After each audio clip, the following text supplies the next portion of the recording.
Bom dia, tudo bom com vocês? A gente vai falar hoje um pouquinho sobre as classificações dos seres vivos. A gente comentou alguma coisinha disso lá no primeiro ano, mas agora a gente vai falar de uma forma mais aprofundada. Não tem como a gente falar da classificação dos seres vivos sem a gente falar da taxonomia, né? Então, o que é a taxonomia? A taxonomia é a área da biologia que justamente classifica os seres vivos, né? É ela que vai estudar os seres vivos e saber aonde classificá-los. A primeira pessoa que fez isso foi um médico chamado Linneu, naturalista, na verdade. Linneu é um nome aportuguesado. O nome dele Linné, tipo, uma coisa meio francesa, não sei. Mas o Linneu, ele já começou a dividir os grupos em reinos, em filos. Ele propôs a nomenclatura binominal, a gente vai ver mais pra frente, que é uma nomenclatura que existe até hoje, é a forma que a gente nomeia cientificamente as espécies. E aí, além de propor, uma coisa que é meio diferente de hoje em dia, é porque ele agrupava os seres por semelhanças anatômicas. Hoje em dia, a gente agrupa os seres por evolução. Então, conforme foi surgindo, eles vão estar ali agrupados mais próximos e os que foram surgindo depois vão estar agrupados em outro grupo. Mas os naturalistas, né, que viveram, o Linneu, por exemplo, viveu há muito tempo atrás, eles não acreditavam que as espécies eram imutáveis. Eles achavam que as espécies não evoluíam. Eles acreditavam, eu falei eles não acreditavam, não. Eles acreditavam que as espécies eram imutáveis. Então, como assim? Desde que o mundo é mundo, na visão dos naturalistas, que naturalistas eram os antigos biólogos, né? Hoje a gente tem uma faculdade de biologia. Naquela época a gente tinha uma faculdade de ciências naturais, e aí se formavam os naturalistas. Eles acreditavam que as espécies, desde que o mundo era mundo, já existiam ali. Então já tinha a zebra, já tinha o leão, já tinha o ser humano, porque para eles não tinham alcançado ainda essa maturidade sobre a evolução. Então para eles os seres não evoluíam. Tinham nascido daquele jeito e permanecia daquele jeito. A gente tem algumas pessoas que acreditam nisso até hoje em dia, que são as pessoas que acreditam no criacionismo, né?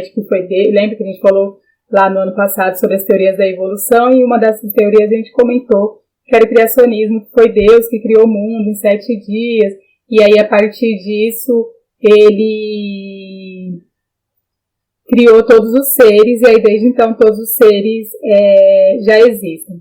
Diferente disso, a gente tem a teoria evolucionista, que acredita que a gente teve um princípio de vida, e aí esse princípio de vida foi se modificando conforme o espaço que ele estava, e foram surgindo outros seres, né? Outro tipo de outras espécies. E a teoria evolucionista, ela elaborou um diagrama que representa essa sequência de surgimento, que a gente chama isso de árvore filogenética. A árvore filogenética nada mais é um diagrama que representa evolutivamente como as espécies surgem. Então, a gente vai ver aqui uma árvore filogenética, mas quem está embaixo é o ser ancestral, né? E aí quem está para cima é os seres que foram surgindo depois. A teoria evolucionista também acredita na filogenia, né? Que ela estuda a história evolutiva de cada grupo. Então, você tem um grupo e você vai estudar a história evolutiva desse grupo para separar esse grupo de um outro grupo. Vamos ver uma árvore filogenética aqui. Então, a gente tem a árvore filogenética e a gente tem 5 espécies. A espécie A, B, C, D e E. A espécie A e B são muito próximas entre si. Ó. Tá vendo que elas tiveram aqui? Ó, aconteceu algum evento aqui que fez com que a espécie A e a espécie B se modificasse. E aí a gente tem a partir de agora 2 espécies e não só mais uma. Aqui, nesse ponto, A e B era uma espécie só. Depois desse evento aqui que aconteceu, A e B passam a ser 2 espécies. A mesma coisa aqui, ó. A gente tinha esse ponto aqui, ó, que A, B, C e D era a mesma espécie. Aconteceu esse evento evolutivo aqui, separou A e B para um lado e C e D para o outro. A e B, nesse evento evolutivo, se transformaram em duas espécies. C e D, com esse evento evolutivo, se transformou em duas espécies. A gente tem aqui, ó, que é o ancestral comum mais recente entre A, B, C, D e E, que é esse ancestral aqui.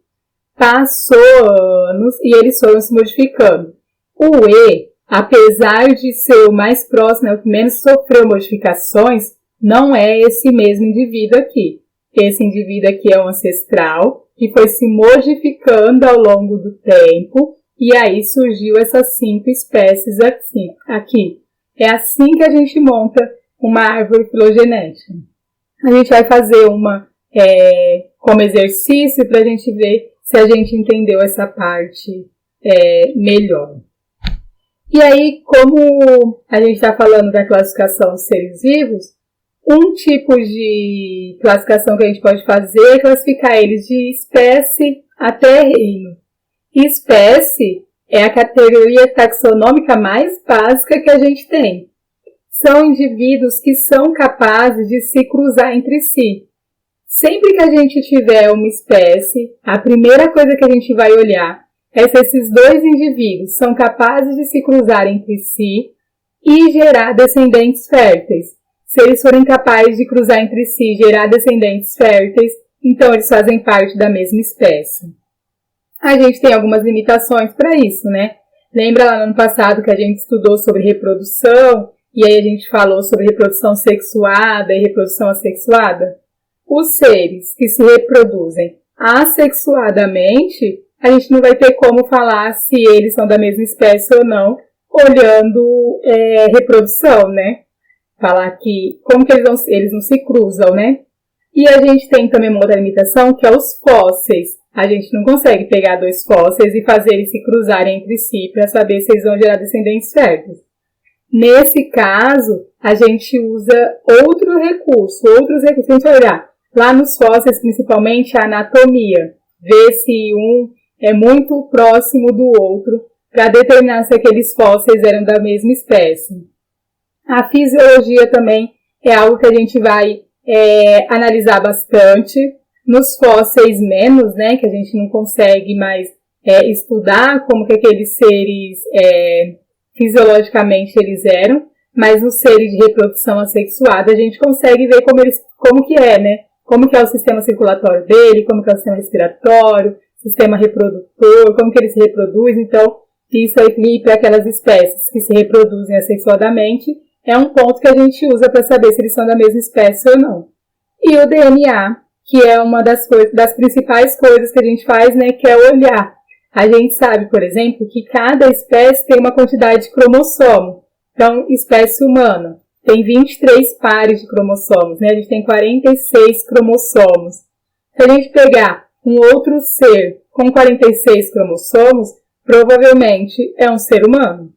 Então, se eu achar um fóssil muito antigo, se eu conseguir pegar o DNA dele e conseguir fazer a leitura desse DNA, eu vou conseguir descobrir a qual espécie esse ser era, ou de qual espécie, pelo menos, ele era mais próximo do que a gente tem hoje.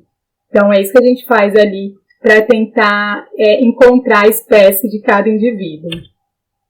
E aí, quando a gente tem espécies que são parentes bem próximos, mas não, já não é, por exemplo, assim, ó, você tem lá, seu pai e sua mãe teve filho, e aí você tem primos. Os seus primos são parentes muito próximos seus, mas não são irmãos seus, né? São filhos de outros pais, de outras mães. A gente chama isso de gênero.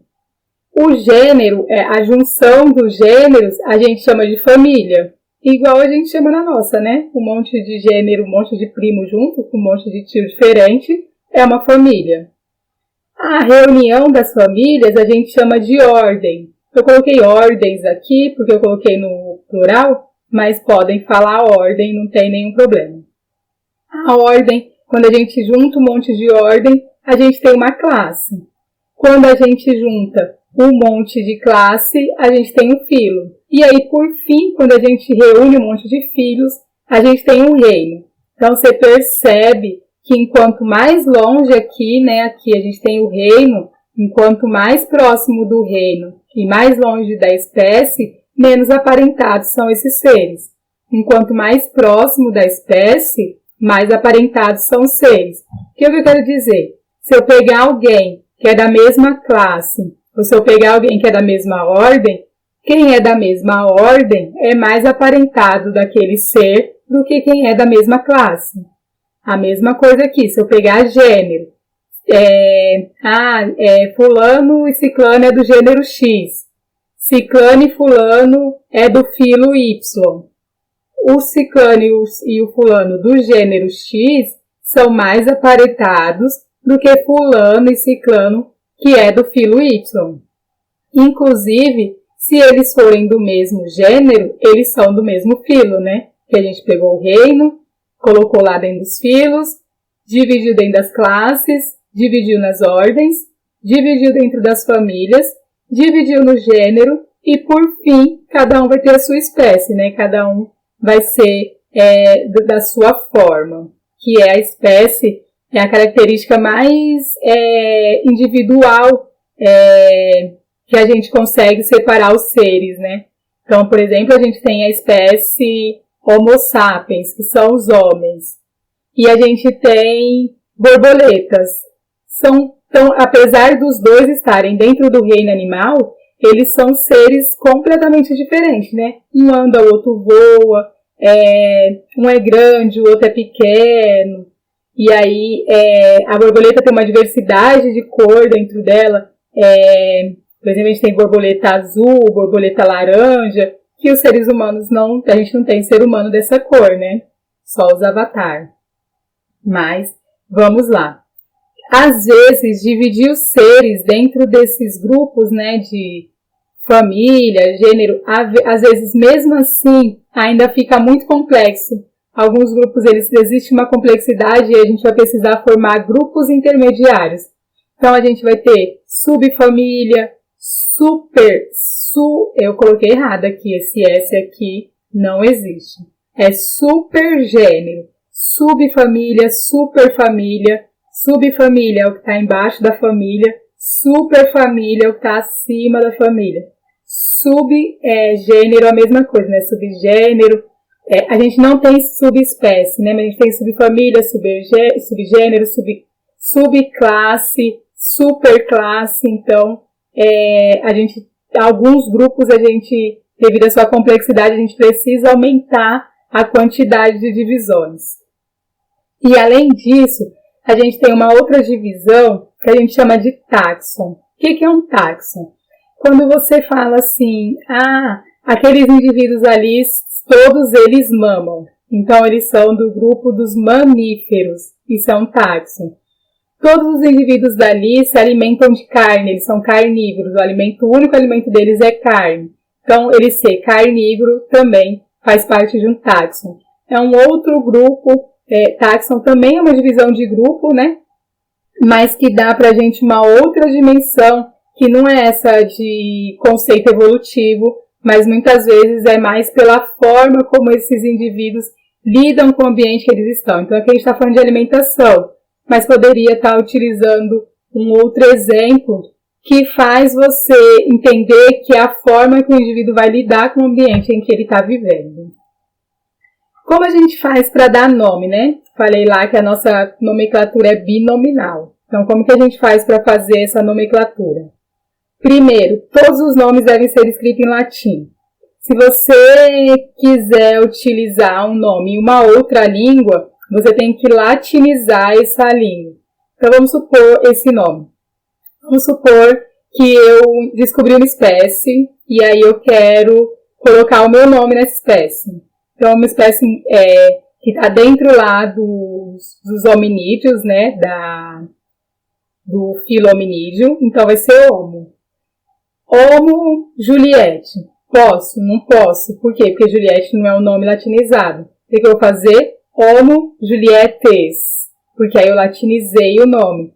Então, a gente pode criar nomes para as espécies que a gente encontra, mas esses nomes eles devem estar sempre latinizados. Hoje em dia, a gente não utiliza muito nome voltado para... A gente não utiliza muito nome nosso, mas antigamente as pessoas utilizavam muito... foi eu que encontrei, vou colocar o meu nome naquela espécie. Hoje em dia isso é muito evitado, para colocar um nome de alguma estrutura do ser mesmo, algo voltado para eles. Quando a gente vai escrever, sempre a gente escrever o nome que se refere a reino, filo, classe, família, gênero, esses nomes devem estar escritos em letra maiúscula. Eu comecei colocando aqui letra maiúscula para vocês entenderem, aí família e gênero eu avacalhei, né? Mas é para vocês entenderem que esses nomes eles devem estar sempre escritos em letra maiúscula. Quando a gente tem um nome binominal, vem o primeiro nome, que faz parte do gênero, e o segundo, que é o nome específico, que é relacionado à espécie. O nome do gênero, ele deve estar escrito em itálico, ou se a gente escrever à mão, a gente sublinha. Então, a gente vai escrever homo, e aí vai escrever esse homo itálico aqui, ó. A professora fez o quê? Errou. Esse nome deveria estar aqui em itálico, mas quando a gente escreve à mão, a gente sublinha.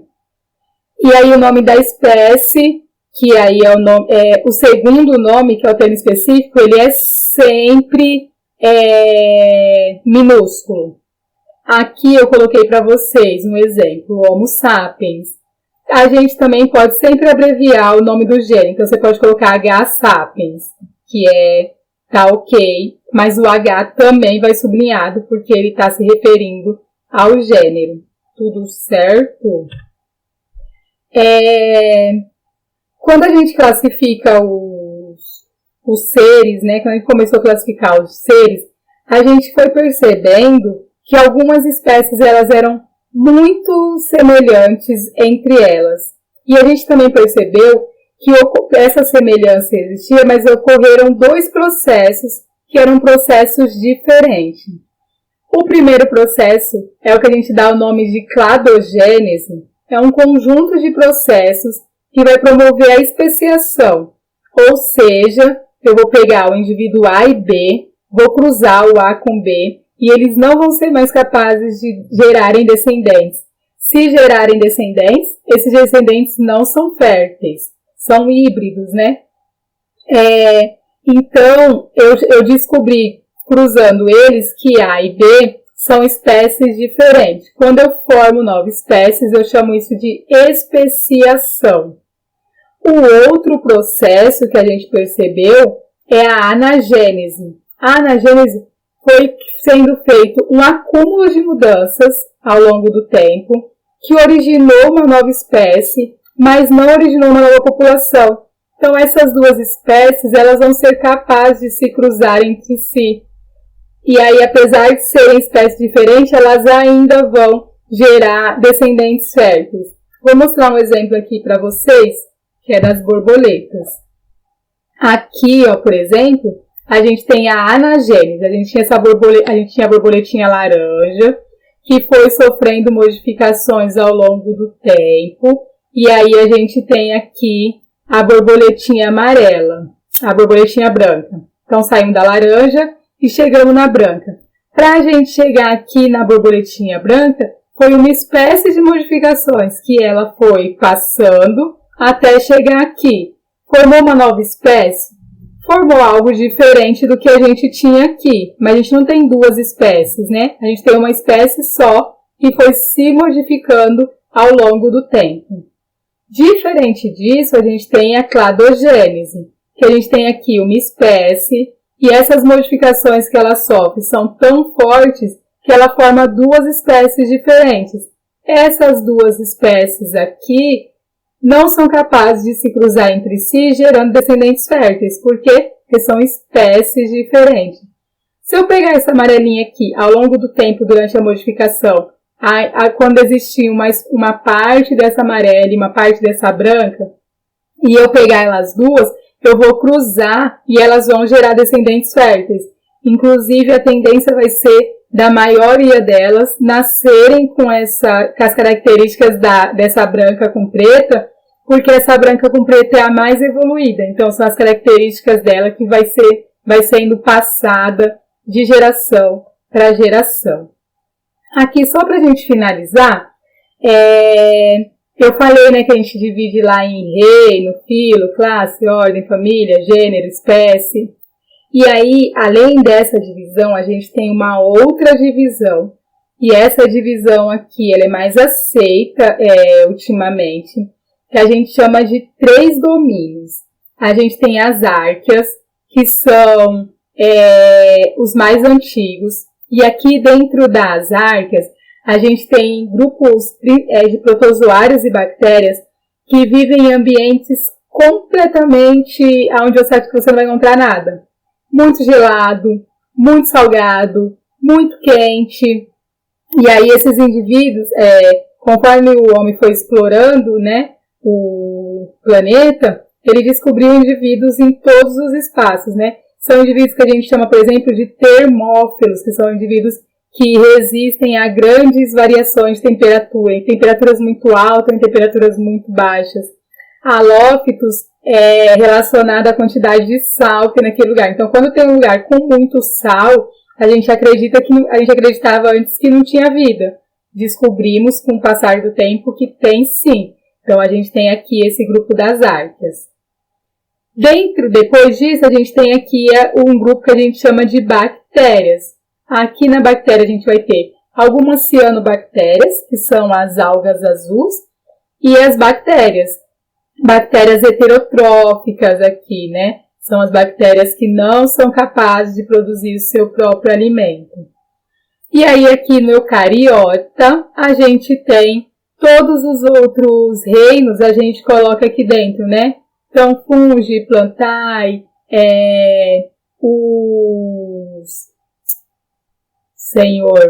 fungi, plantae, o monera não, né? O monera tá aqui em bactéria. Protozoários também não, né? Protozoários estão aqui dentro das árquias. Então, aqui vai ter fungos, plantais e os grupos dos animais. Então, são esses 3 domínios aqui, que é uma divisão que fala mais sobre a evolução do que aquela divisão que a gente faz entre reino, filo, mas aquela divisão ainda é aceita, inclusive a gente vai estudar muito por ela, mas aqui é importante vocês saberem que existe essas 3 divisões aqui, a gente chama de 3 domínios, e aí todos os seres, né, se a gente perceber que lá do reino a gente falha com alguns seres e acaba colocando algum grupo que não era para colocar ali, a gente vai perceber que aqui a gente não tem isso, né? Aqui cabe todos os seres do planeta em algum desses 3 grupos. Só para finalizar, a gente tinha falado lá, né, sobre os híbridos, que é quando a gente tem indivíduos de espécies diferentes, mas muito próximas, que conseguem se cruzar. Então, se a gente pegar um jumento e uma égua, a gente forma uma mula. Todas as mulas são inférteis. Por quê? Porque eles são híbridos, né? Eles não fazem parte da mesma espécie. Então, eles não são capazes apesar deles conseguirem se reproduzir, esses indivíduos aqui vão ser todos inférteis. Não é uma espécie, né? Onde está as mulas, a gente não tem uma espécie. A gente tem seres híbridos, que é a junção de 2 espécies, e inclusive eles não são capazes de se reproduzirem e gerarem descendentes férteis. Então, quando a gente tem uma mula, que a gente acha que uma mula fêmea pode cruzar com uma mula macho, eles não geram descendentes férteis, porque todas as mulas, tanto as fêmeas quanto as machos dessas espécies, todas elas são inférteis. Era isso que a gente tinha para falar nessa aula. Agradeço imensamente a atenção de vocês. E aí a gente vai lá para o Teams para a gente conversar um pouquinho, tirar as dúvidas de vocês e poder fazer as atividades. Beijos. Nos vemos logo. Tchau.